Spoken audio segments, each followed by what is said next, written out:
Hello everyone. So today is the second video of our channel. I'm Soumya Kruwal. Welcome to Gyanamrit.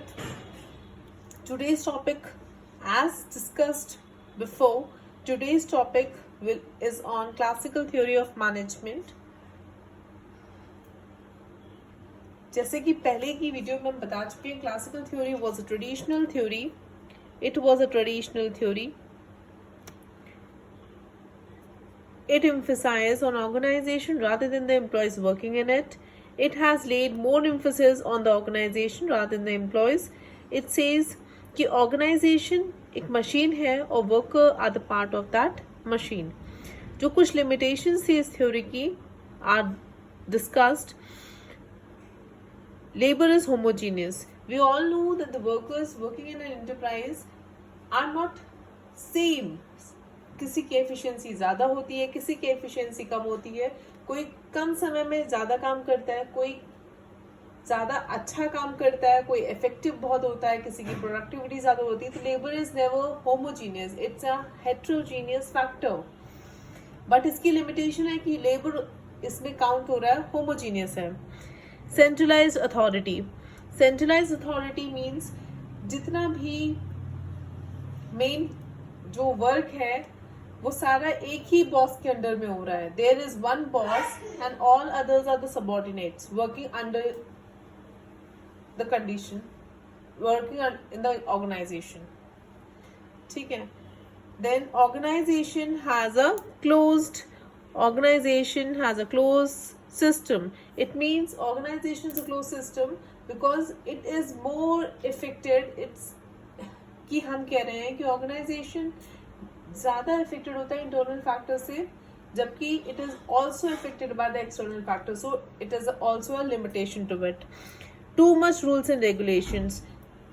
ज़्यादा rules and regulations हो जाते हैं तो जो dependency होती है वो बढ़ जाती है काम करने में. एम्प्लॉयज अपना पूरा एफर्ट या पूरा नहीं दे पाते हैं ऑर्गेनाइजेशन को because of rules and regulations and too much of restrictions. जितने ज्यादा रिस्ट्रिक्शंस लगेंगे उतना ओपनली रिजल्ट देने में प्रॉब्लम आती है. एम्प्लॉयज अपना पूरा एफर्ट पुट इन नहीं कर पाते जब हम ज्यादा रिस्ट्रिक्शंस इम्पोज करते हैं. इकोनॉमिक रिवॉर्ड एज अ की टू मोटिवेशन. क्लासिकल थ्योरी में ये बोला गया है कि सिर्फ इकोनॉमिक रिवॉर्ड से मोटिवेटेड होते हैं एम्प्लॉयज. ऐसा है नहीं, लेकिन it's a limitation to it कि हाँ, अगर एम्प्लॉयज को हमें मोटिवेट करना है तो उन्हें या तो उनकी सैलरी बढ़ानी है या बोनस बढ़ाना है या किसी भी तरह से पेड फॉर्म में ही हम उन्हें मोटिवेटेड कर सकते हैं. So now as we have learned that management की जो थ्योरीज थी उसमें क्लासिकल थ्योरी में सबसे पहली जो थ्योरी है वो साइंटिफिक मैनेजमेंट थ्योरी है. So what is scientific management? Scientific management theory 1909 में आई है. It was given by Frederick Wilson Taylor. किस बुक में मेंशन है? Principles of scientific management 1911. Taylor believed that the workers could be motivated by money and therefore he promoted the idea of the fair day's pay for a fair day's work. It is said that जितने भी employees work कर रहे हैं, जो जितना ज़्यादा काम कर रहे हैं उसको उतना ज़्यादा सैलरी मिलनी चाहिए. ये नहीं है कि हम सबको एक ही सैलरी दे रहे हैं, जबकि प्रोडक्टिविटी हर एक एम्प्लॉय की डिफरेंट है. जो ज़्यादा काम कर रहा है उसको ज़्यादा सैलरी मिलेगी, जो कम काम कर रहा है उसको कम सैलरी मिलेगी. ऐसा टेलर का कहना है. The organization focuses on maximizing workers' productivity by applying scientific methods in careful analysis and optimization of tasks, work methods, and division of labor. Productivity employ की हम कैसे बढ़ा सकते हैं? प्रोडक्टिविटी एम्प्लॉय की इस अप्रोच में हम बहुत सारी स्टडीज पढ़ेंगे, like motion study, fatigue study, work study, जिसके थ्रू हम प्रोडक्टिविटी एम्प्लॉयज की बढ़ा सकते हैं. ऐसे कौन से प्रोसेसेस हैं जिनमें चेंजेस लाके, एम्प्लॉयज के एटीट्यूड में चेंजेस लाके, या फिर कैसे हम कम रॉ मटेरियल से मैक्सिमम प्रोडक्टिविटी अचीव कर सकते हैं. ये सब साइंटिफिक मेथड्स हम इसमें पढ़ेंगे। Principles of scientific management, science not the rule of thumb. Principles of scientific management बहुत इंपॉर्टेंट है। ये 4 principles as it is learn कर लीजिए, क्योंकि ये किसी भी एग्जाम में पूछे जा सकते हैं और ये वाकई में बहुत इंपॉर्टेंट रोल प्ले करते हैं। Science not the rule of thumb, science not the rule of thumb का मीन्स है कि साइंस को हम इसमें फॉलो करेंगे but not the rule of thumb, कि जो स्ट्रैटेजीज है, जो प्रोसेसेस बहुत टाइम से फॉलो हो रहे हैं, जरूरी नहीं है हम उन्हें आज भी फॉलो करें। अगर हम just like we are producing something, we are producing a cloth, जो भी क्लोथ से, जो भी प्रोसेस से या स्टेजेस से, थ्रेड मेकिंग से लेके जब तक एक इंटायर क्लोथ बनता है, जो स्ट्रैटेजीज या जो स्टेजेस कैरी ऑन होती है, जरूरी नहीं कि हम जो पास्ट 50 इयर्स पहले जो करते आए हैं वो आज भी हम उसी प्रोसीजर से करेंगे, जबकि चेंजेस जरूरी हैं सिस्टम में अडॉप्ट करने, जिससे कि प्रोडक्टिविटी बढ़े और हम अपने टारगेट को बेटर अचीव कर सकें। तो साइंस को तो अप्लाई करेंगे, बट ये जरूरी नहीं है कि हम बहुत पुरानी स्ट्रैटेजीज को अप्लाई करेंगे। हम न्यूअर स्ट्रैटेजीज को अप्लाई करेंगे जो आज के समय में हम कर सकते हैं अपने ऑर्गेनाइजेशन में, जिससे कि प्रोडक्टिविटी बेटर अचीव हो। With the change in time it should be adopted because changes are necessary thing. Harmony not discord, harmony not discord means है कि जितना ज्यादा पीस होगा ऑर्गेनाइजेशन में, जितने ज्यादा डिस्प्यूट्स नहीं होंगे, लड़ाई झगड़े नहीं होंगे, the results will be more. Efficiency employees की बढ़ जाती है जब बहुत ज्यादा कोलैबोरेटिव या कोऑपरेशन में आदमी एम्प्लॉयज वर्क करते हैं। Cooperation not individualism, cooperation not individualism का मतलब है कि workers and employees should work in cooperation with each other to achieve the goals of the organization। अपना अपना नहीं करना है। आपको पता है कि ऑर्गेनाइजेशन के लिए वर्क कर रहे हैं तो we should work in cooperation with each other, जिससे ऑर्गेनाइजेशन के गोल्स अचीव हो, जिससे हमारे गोल्स अपने आप अचीव हो जाएंगे। जब ऑर्गेनाइजेशन के अचीव होंगे तो हमारे भी अचीव होंगे। Development of every person to the best of his और her greatest efficiency and prosperity. Each individual, each employee should be given training for its proper development to increase its proficiency in doing the task।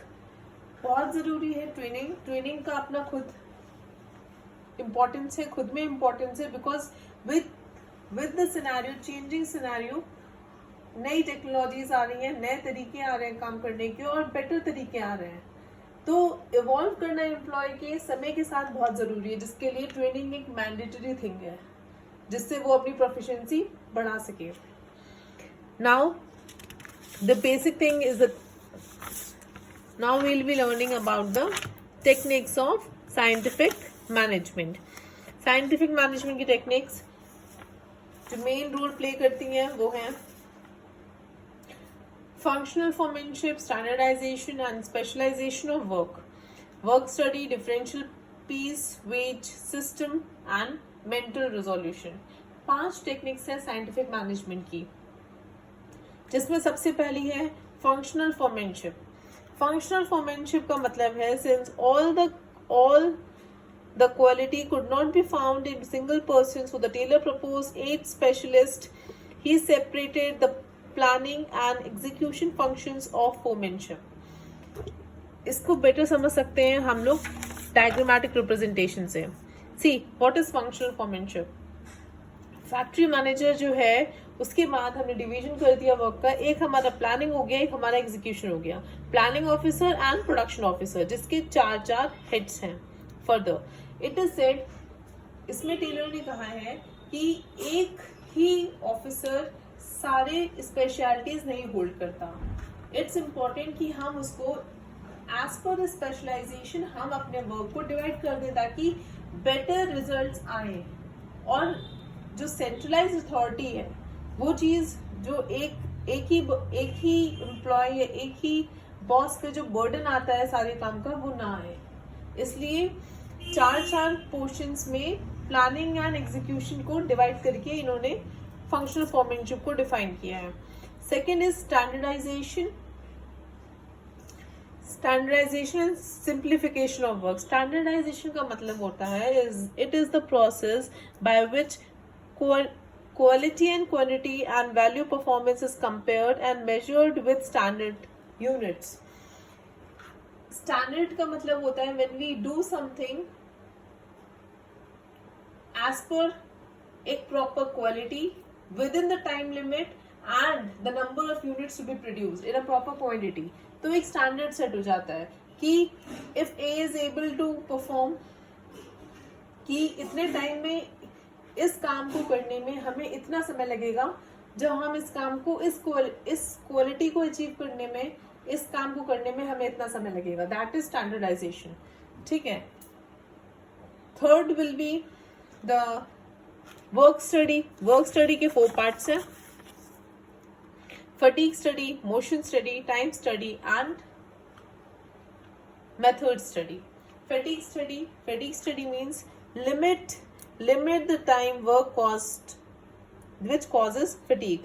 Limit the time work. If बहुत सारी factories में हम सुनते हैं कि 8 hours की duty है, 8 hours work है, मैक्सिमम जो गवर्नमेंट ने भी दे रखा है वो 8 आवर्स ऑफ वर्क है. तो ये है कि we have limited the arena of fatigue. The work should not be no employ should be penalised to work more than 8 hours. ठीक है. Work study. Method study, ways of doing work. Method study का मतलब है here we study कि हमें अपना काम कैसे करना है. What should be the strategy, what should be the processes adopted to complete the task. इसमें हम वो पढ़ते हैं. Time study, time needed to do the task. कितना समय लगेगा काम को करने में, किस मेथड से होगा, किस में एम्प्लॉयज को फटीग नहीं होगा, कितना टाइम लिमिट होना चाहिए, किस मेथड से करना चाहिए, और time needed to do the task. ठीक है. Motion study. मोशन स्टडी मतलब speed needed to complete the task. मतलब किस स्पीड से वर्क होना चाहिए, कि स्पीड कि वो एक टाइम लिमिट के अंदर कंप्लीट हो जाए with the quality achievement. Not that कि टाइम हो गया, क्वालिटी गिर गई. एक स्टैंडर्डाइज फॉर्म में एक पर्टिकुलर लेवल पे क्वालिटी जो है वो विद इन द टाइम कैसे अचीव होगी, ये. Then the differential piece rate system. Differential piece rate system says that the workers who exceed the standard and output within the stipulated time must be paid high rate for high production. It is said कि हमारा एक standard output है. Each employee is to produce 20 units in 3 hours. तो एक standard output है कि इस quality का good बन रहा है, तो you will be giving 3 hours to complete the task. To produce the 20 units. If somebody or some employee is producing more than that, he should be paid higher wages for his higher production. ठीक है. Last is the mental revolution. Mental revolution का मतलब होता है change in attitude. This technique involves the shift of attitude of management and workers towards each other.